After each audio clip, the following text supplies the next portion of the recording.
Most people think they're running out of time, that the clock is ticking and they're just helplessly watching their lives slip away. But here's the uncomfortable truth. Time isn't your enemy. You are. The way you think, act, and avoid learning is what turns time against you. But if you shift how you engage with the world, how you learn, how you choose, how you treat others, time starts working for you. It becomes a partner, not a punishment.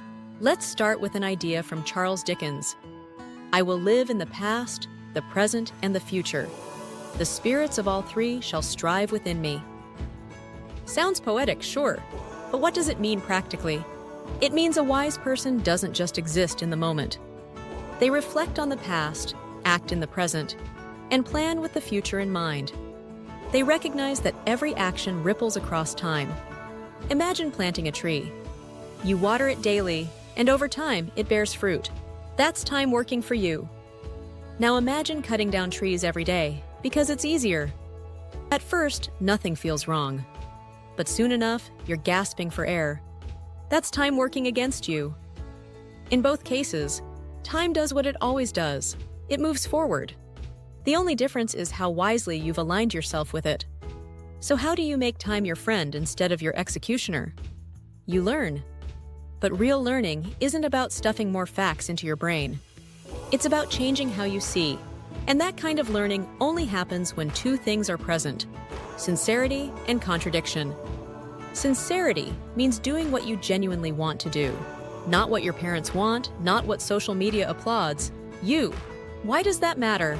Because when you act sincerely, you put your own knowledge to the test. You're not coasting on someone else's roadmap. You're driving your own car, making your own turns, even if you get lost. And that's how you learn. Picture this. You want to go to the mall, but you've never been there before. So you try to find it on your own. You're alert, thoughtful, maybe even anxious, but you're learning every step of the way. Compare that to your friend dragging you along while they navigate. You don't really care, so you don't pay attention. You get there, but you've learned nothing. Sincerity puts your understanding on the line. But here's the kicker. You also need contradiction. Contradiction is what tells you you're wrong. You thought the mall was left, but it was actually right. That feedback stings, but it's gold. Because resolving that contradiction is where growth happens. That is learning. So what stops us from learning? Two things: insincerity and ignorance. Insincerity is when you ignore what you really want and live by someone else's desires. You never test your own knowledge because you're never really steering your own ship. Ignorance is worse. It's when you actively ignore the signs that you're wrong. You drive in the wrong direction, see the street signs change, and think, nah, I'm probably still going the right way. And here's where it gets deeper.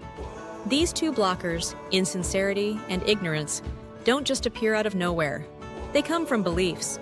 Insincerity comes from believing you're inferior, that other people's wants are more important than yours. So you silence your voice to please them. Ignorance, on the other hand, comes from believing you're superior, that your perspective is the only one that matters. So you stop listening altogether. But how can someone feel both inferior and superior at the same time? Surprisingly, it's common. Because both come from a deeper belief in something called the way of power. This is a worldview that sees life as a constant battle between winners and losers, dominators and the dominated. If you think some people are inherently more valuable than others, you're always trying to figure out, am I the master in this moment or the slave? And that belief system creates instability. When you feel beneath others, you become insincere.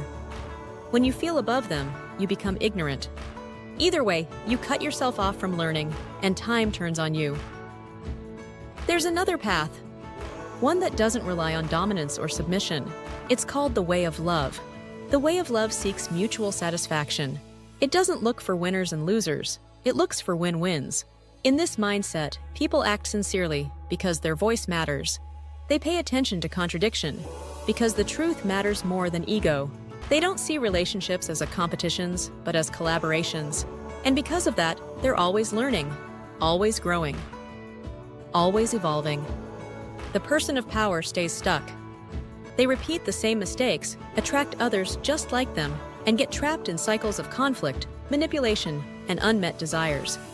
Meanwhile, the person of love learns from every mistake, supports others while being supported, and turns every moment into a step forward. They make time their ally. So here's the final question. Who do you want to be? Because time isn't out to get you. It's just walking beside you, patiently waiting to see if you'll plant seeds or keep swinging the axe. The enemy was never time. It was how you chose to use it. If you found this video meaningful and interesting, drop a comment below and share your experience. Please don't forget to like, subscribe, and share it with someone who might find this content useful. And as always, thank you for listening, and we'll see you next time.